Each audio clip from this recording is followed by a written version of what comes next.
மக்கா போயிருந்தேன் ஐயா. மக்கா போற வாய்ப்பு. போறேன், என் தம்பி தான் என்னை கையில பிடிச்சி கூட்டிட்டு போறான். அக்கா நிமிந்து பார்க்காத, கீழே பார்த்துட்டு வா, நான் சொல்லும் போது மட்டும் பாரு. அவன் சொல்லும் போது அப்படி பாக்குறேங்க, காபா அப்படி நிக்குது. காபாவுக்கு முன்னால ஒரு பெரிய கதவு இருக்குங்க, இப்ராஹிம் கதவுன்னு பேரு. அதெல்லாம் தொடவே முடியாது, 7.5 அடிக்கு மேல இருக்குது. அது கையை வச்சு கொஞ்சம் அப்படி கையை தொட்டுட்டோம்னா பெரிய விஷயம். தொட முடியாதுங்க, லட்சக்கணக்கான பேர் சுத்திட்டு இருப்பாங்க, கிட்டையே போக முடியாது. அது இப்படி இருக்கும், இந்த கட்டடமே இப்படி இருக்கும். இதை தாண்டி தான் நீங்க இதுல தொடணும், முடியவே முடியாது.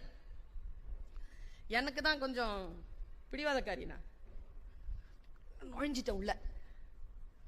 போயிட்டேங்க கிட்ட, மேல பாக்குறேன், என்னமோ தெரியலங்க, பின்னால இருந்து ஒரு பொண்ணு ஹங்குது. யாரா இதுன்னு பின்னால பார்த்தா இருக்கிறாங்க, அவ நல்ல பெரிய உயரம், பயங்கர உயரம். பேசுறாங்க என்கிட்ட, நீ மறைச்சிக்கிட்டு இருக்கிற என்ன உன்னால தொட முடியாது, நீ நகர்ந்தனா நான் தொட்டுருவேன். சே, நம்மளால முடியல, நாம எதுக்கு இன்னொருத்தங்களுக்கு தடையா இருக்கணும்ட்டு உள்ள போனா, அது பாருங்க, அது கை இவ்வளவு உள்ள போயிடுது, அதுக்கு அவ்வளவு ஹைட், அது தாராளமா போயிடுச்சு. தூக்கிட்டாங்க அப்படியே, புடி இப்ப புடி. நான் கை தொட்டுட்டு போதுங்க விட்டுட்டேன். இங்க கடவுளின் இடத்தில் சொன்னது என்ன தெரியுமா?